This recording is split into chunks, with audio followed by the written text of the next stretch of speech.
We can't go to Iran. It's much too violent. The thing about Iranians is that they prayed themselves back to the Stone Age. Of course, to the sophisticated American, that must all seem so incredibly primitive. These are three of the many quotes hinting at the marginalized Iranian image crafted within the 1991 film Not Without My Daughter. Salam va khosh amadin. Hello and welcome to my Prospectus presentation, where I will be discussing my research efforts regarding anti-Iranian sentiment in the US and how such discrimination is highlighted within the said film. While this is definitely a topic I can and would love to talk endlessly about, I've tried to make the following presentation a bit more concise. With that said, for your reading pleasure, I've also included a more extensive description of all that I've researched and all that I plan to do if you are interested, and that's presented in the blog post presented below. And here is a poster of the film that I will be analyzing within the paper. Alright, so based on a memoir of the same name written by American author Betty Mahmoudi, who's shown here, Not Without My Daughter glorifies the stigmatized Iranian image constructed within the US in the aftermath of the 1979 Iranian Revolution and hostage crisis. Despite its questionable representation of this nation and its people, the unfortunate truth remains that Americans view Mahmoudi's account not simply as a memoir of, quote, domestic discord, but rather as an authentic representation of contemporary Iranian practices and overall way of life.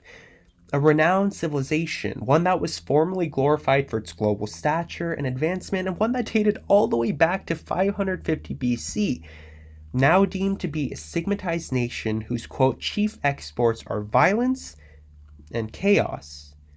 The following discussion will deconstruct and question the xenophobic derogation of Iranians that is highlighted within this film. The investigative objective will be centralized around assessing how the film's depiction of Iranian masculinity and traditional practices enforce the Orientalist notion of Iranian inferiority relative to American superiority. So the variation in culture and corresponding marginalization of the, quote, Iranian other emphasized by Not Without My Daughter connects this film to the overarching topic of empire and its ruins. But on a deeper level, this film also affirms the apparent ruination in perception, the newfound derogation and belittlement towards Iran arising from its fictitious affiliations with violence and utter cruelty. The ever so notorious Orientalism, which I'm sure you've probably heard of at this point, does make an appearance in several of the sources I found in the context of assessing how this film exhibits a prejudiced American outlook towards the Iranian people and nation. The antagonistic viewpoint in which this film depicts Iranian masculinity is shown in the following video clip. But before I show that clip, I do want to provide some context. So at this point, Betty was just informed by her husband that they will not be returning to the US and that they'll actually be remaining in Iran, a plan that he devised even before they went there in the first place. This is also the first instance in which we see Dr. Mahmoudi as the, quote, abusive Iranian husband, a characterization that would only worsen as the film progressed. And here is that clip. How could you not take care of the passports? Didn't somebody tell you about this, Moody? How could you let this happen? It's a mistake. Nobody thought about it. Well, then we'll go to the airport and we'll tell them we didn't know about the 3-day requirement. Maybe they'll just let us through. And if not, we'll just sit there and we'll wait for the next flight. I don't know how to say this to you. We're not going back. We're staying here. What do you mean? How long? I want to get a job here. In a hospital. What? I want us to live in Iran. No. There's nothing for me in America. No. What, are you crazy? We're Americans. Your daughter's an American. Moody, honey, you're upset about your job and everything. I understand that. We're going to go back today and we're going to fix it. I want Mahtab to grow up here. No! I think she should become a Muslim. No! No!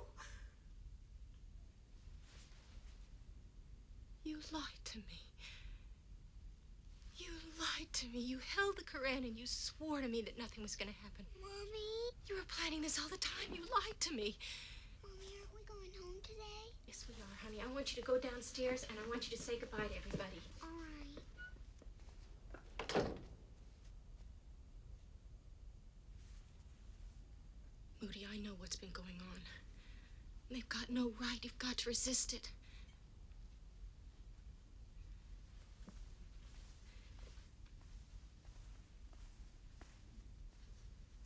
Moody, I know how much you miss your family, how guilty they make you feel. I know the kind of pressure they're putting on you. I know you want to spend some time here. I promise you we'll come back. We'll spend time here. But we can't stay here. This is a backward, primitive country. I won't live here. I won't bring up my daughter here. How can you even consider raising Matab here? Don't you see how they treat women? I know it's the right decision if you just give it a chance. No. For all of us, for you and for Matab. No, Moody, you can't. I'm a highly qualified doctor. They're desperate for doctors in Iran. I could do a lot of good here. Please. Besides, I'm a Muslim. Please. This is where I should be. This is where my family should be. Look, I know it seems harsh, but it's the best thing for all of us. Matab could learn real values here. No, I won't stay here. You can't keep me. Now, you listen to me. You're in my country now. You're my wife. You do as I say. You understand me? We're staying here.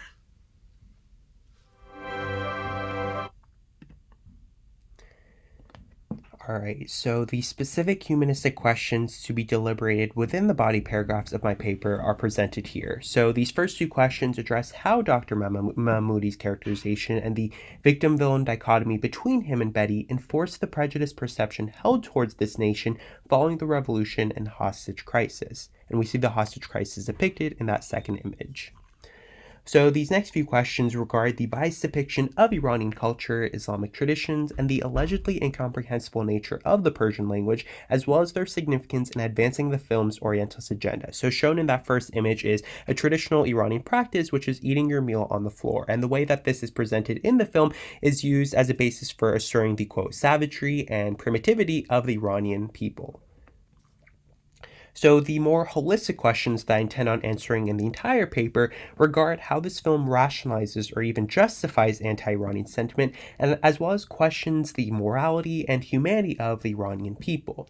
So from these questions and the research I've done thus far, I've deduced the following hypothesis. The 1991 film Not Without My Daughter, as it adversely portrays Dr. Said Bozorg Mahmoudi as a brutish Iranian man who terrorizes his American wife, Betty Mahmoudi, castigates the alleged primitivity of Islamic practice and Iranian culture. In light of the violence evoked by the 1979 Islamic Revolution and hostage crisis, such fictitious representation conclusively advances an Orientalist agenda through which the film strives to barbarize the people and nation of Iran.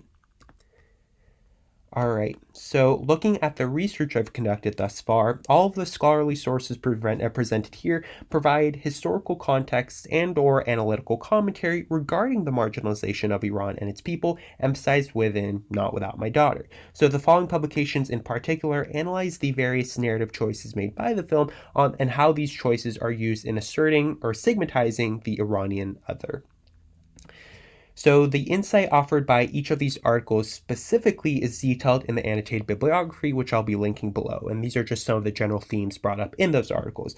But I would like to note that each of these publications address at least one element presented within the film that hints at its Orientalist and prejudice agenda. So the first publication, titled An Analysis of Literary Representation of Iranian Men in Diasporic Iranian Literature, focuses heavily on the demonized Iranian image of Iranian masculinity that is conceived within this film. The second article by Megan Goodwin details how Islam is a threat to American womanhood per its archaic practices and alleged endorsement of sexual violence. Betty DeHart's Not Without My Daughter, not to be mixed up with Betty Mahmoudi, details how this film portrays the Iranian household and people as disheveled and unsophisticated, kind of going back to that image we saw of Iranians eating on the floor. The measures pursued by Mahmoudi to shield her daughter Matab, who is shown in the image here, from this primitive lifestyle are also assessed. The last two publications, one being titled The U.S. Media and Middle East, Image and Perception, and the other, Constructing Alterity, Colonial Rhetoric in Betty Mahmoudi's Not Without My Daughter, both of these sources offer commentary about how the film negates the notion of individuality by categorizing all Iranians as being violent and uncontrollable. The latter article specifically addresses the role of language in enforcing the predominant notion of binary opposition. So this idea of Farsi, the Persian language, being incomprehensible relative to the English language. So looking at the type of analysis I will be conducting, so the analysis conducted with these secondary sources will be centralized around assessing the underlying meaning of the narrative choices made by the film. So in other words, I'll be using this article to analyze how various elements within the film enforce the idea that all Iranians are violent and unsophisticated relative to the utter superiority upheld by the US.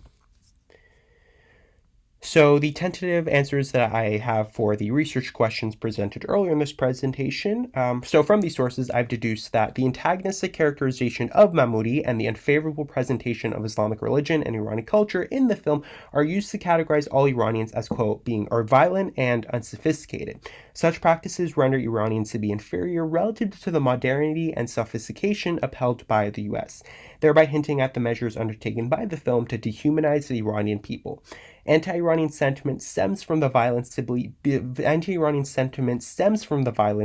to be endorsed by Islam and all Iranians overall. The Mahmoudi we see in the US, who's shown in this image here, is remotely different from the one we see in Iran, where his true, quote, barbaric and abusive nature really kicks into high gear, as shown in this next video clip. And I will be fast forwarding just a little bit. There are three principal ways out of Iran.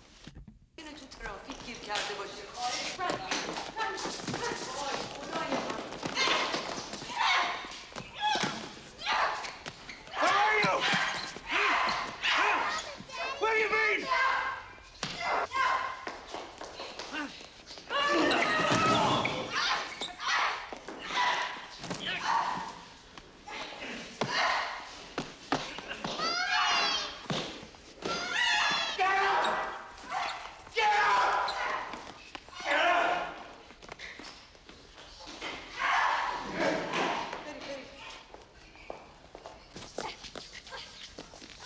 Kill you. I'm gonna cut you up. You're dead!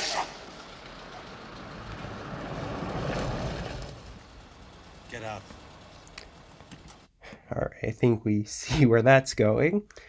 All right, so presented here are some of the other publications I found that address the history behind certain elements and ideologies presented within the film. So the third article by George Simpson hints at the American oblivion towards why Iranians revolted against the Pahlavi regime in the first place. So the image of Savak, the Shah's terrorizing police force soldier in this first image here, the fact that this Savak soldier is looking at the casualties in the streets hints at the oppression that sparked this revolution in the first place. And that oppression, of course, is unnoticed or not recognized by the US. And the second image depicts the anti-Iranian sentiment evoked by the hostage crisis and Iranian revolution. So the type of analysis I'll be conducting with these sources is as followed. The historical and religious commentary presented in the first three articles will be analyzed in the context of a counter-argument. So in other words, they'll be used in refuting the image of Iranian violence and primitivity that is constructed within the film. The other sources will be used in providing historical information about the Iranian Revolution and hostage crisis, as well as their subsequent influence on the anti-Iranian sentiment that is highlighted within this film. And with that, I say merci. Thank you all so much for your time, and I wish you the best of luck on your own research endeavors.